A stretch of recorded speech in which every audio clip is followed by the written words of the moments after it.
In Chapter 24, we will continue discussing the aggregate income or aggregate amount of output in the economy at the different points in time. So we will focus on the changing price level or the changing cost of living in different time periods. In Chapter 23, we introduced the GDP Deflator as a measure of the increase in the cost of living. In Chapter 24, we will introduce a new measure of inflation, the Consumer Price Index. And at the end of the lecture, we will compare CPI with the GDP Deflator, and we will realize that there are subtle differences between them. CPI is more relevant to people and to policymakers for several reasons.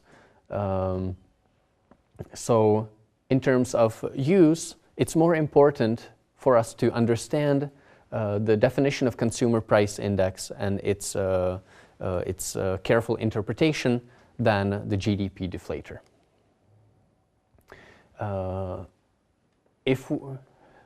But you should think that GDP deflator and the consumer price index are not the only measures of changing price level in the economy. Consumer price index focuses on goods bought by households and private individuals, but other members of the economy might be interested in other bundle of products, and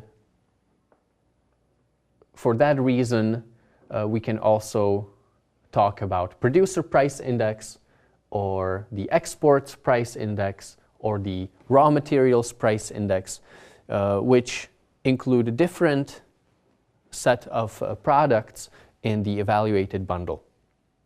Okay, and if the price indexes compared have the same base year, such as year 2000, we would find that in year 2000 all the price indices have the same value, but they would generally have different values in years after and years before 2000. Okay, looking at this graph, it would be interesting to compare the consumer price index with the GDP deflator. In general, we would find that they increase at a similar rate, but for example, the raw materials price index increases at a much faster rate, especially after year 2000, and that comes from the fact that raw materials includes gasoline and other natural resources, and in recent years there has been great growth in the price of gasoline. So we find this interesting, very high growth rate. Okay, how do we calculate consumer price index? So consumer price index measures the change in the price of a bundle that consumers typically buy. That means that we have to first fix the bundle that a typical household will buy, and we have to find prices for all of the goods in that bundle in different years, and we compute the price of the entire bundle in different years. So the idea is that we have a fixed bundle that a typical household buys over time, and we evaluate it using prices in different time periods. And we would say that consumer price index is the price of the total basket in the year of interest divided by the price of that same basket in a base year times 100. Again, we would say that if CPI is greater than 100, then prices have increased over time. If CPI is less than 100, prices have decreased in the economy. To get to the variable of interest, which is the inflation rate, we would subtract CPI in 1 year from CPI in the previous year. We would divide by the original level of CPI. And here you should think that, well, so this means that this will be the percent change in CPI between 2 years divided by 100. And if we multiply by 100, we will get numbers which are the percent growth in prices between 2 years. Okay, so the result of this calculation might be something like 5, which would be interpreted as inflation rate of 5%. Finally, if we are not evaluating 2 neighboring years, if these 2 years are separated by 2, 3, or 10 years, we might want to account for the number of years between them to calculate the annual inflation rate, in which case we would look at the ratio of CPI between the 2 years, take a root of that ratio where the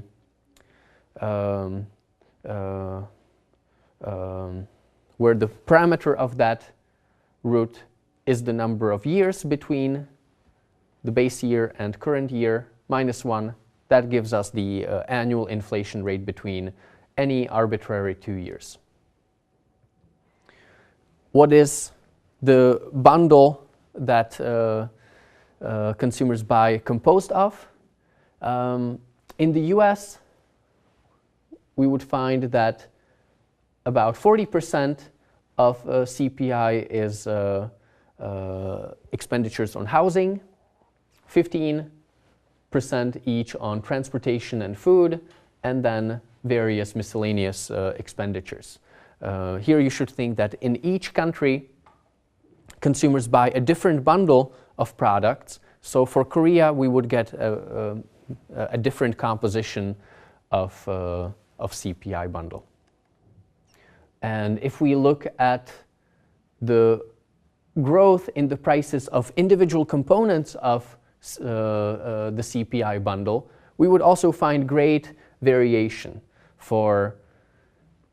In this graph, I'm showing the change in prices in the components of CPI. So the CPI started at 100, and in the following 25 years, we can see that some components of CPI decreased significantly in that price, such as high technology products, whereas some services, such as college tuition, medical care, housing, increased at a very high rate.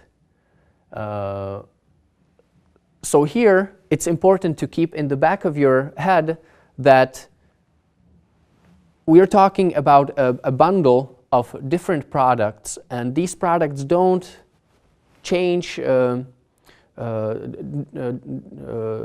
don't experience the same inflation over time. Some products become significantly cheaper or significantly more expensive over time. That's related to some of the problems in interpretation of CPI. We will say that the CPI suffers from 3 problems.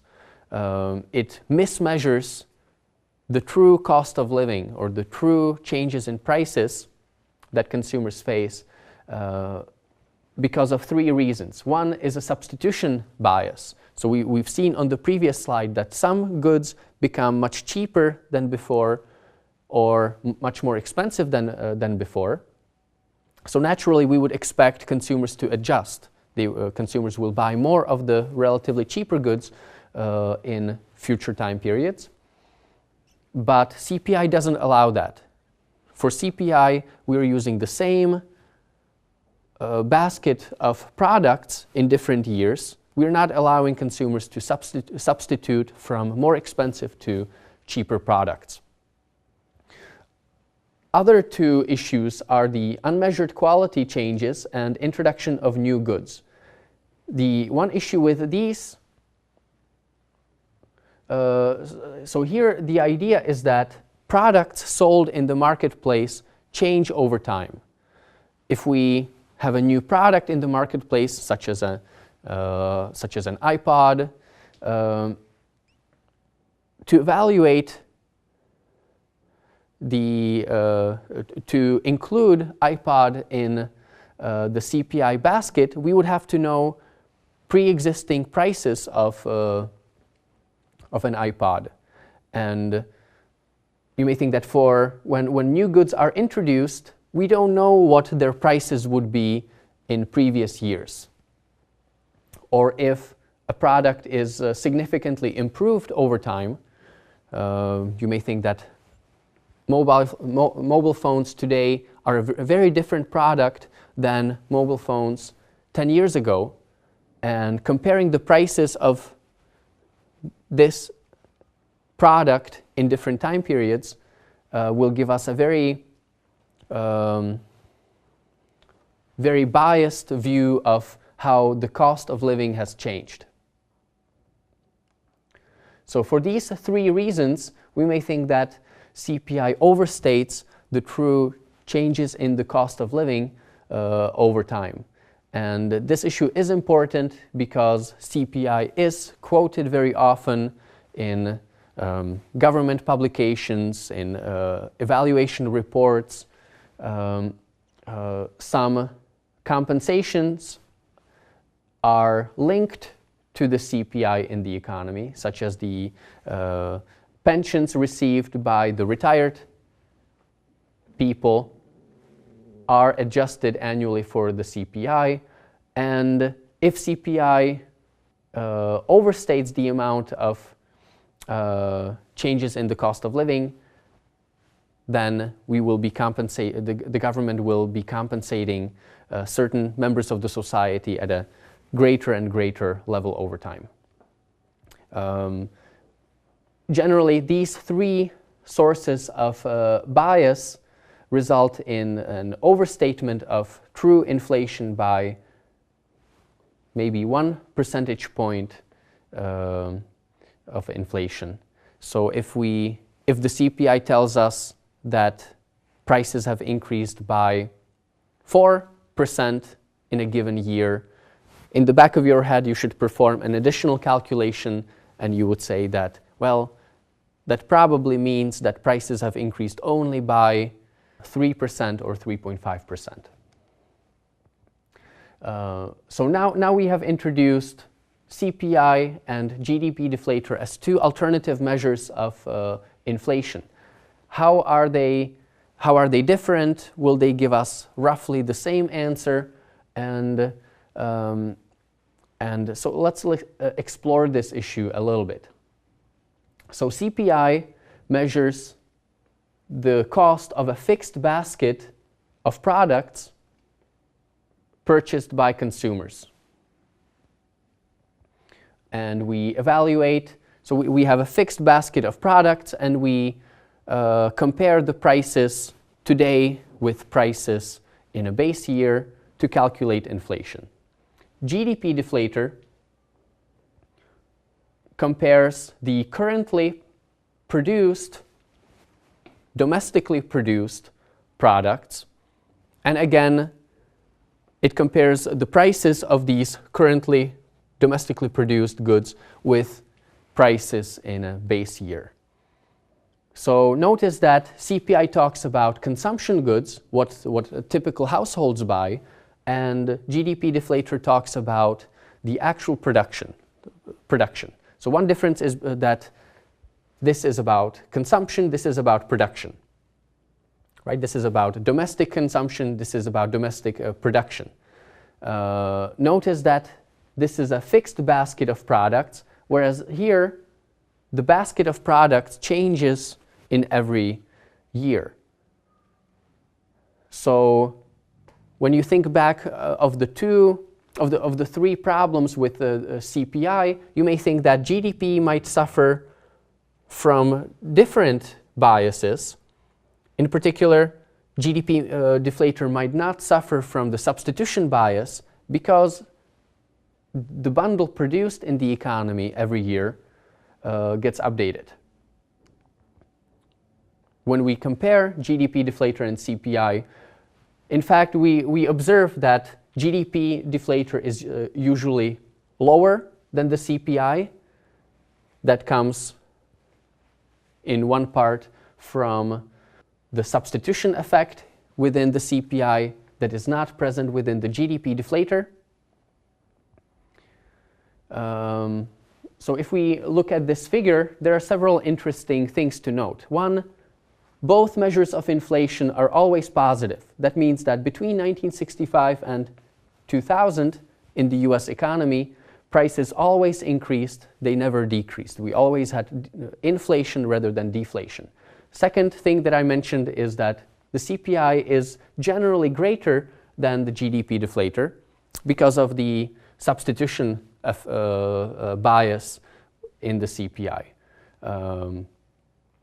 But notice that CPI can be lower than the GDP deflator because we are measuring two different bundles of products. CPI is talking about consumption by domestic consumers. GDP deflator talks about products produced by domestic companies. One additional thing that we might observe from this figure is that CPI seems to vary more than the GDP deflator. And one possible interpretation of that is that because CPI measures consumption by domestic consumers, it includes imports of products from abroad. And if there is variation in exchange rates between our economy and the rest of the world, the prices of imports could vary over time simply because of exchange rates.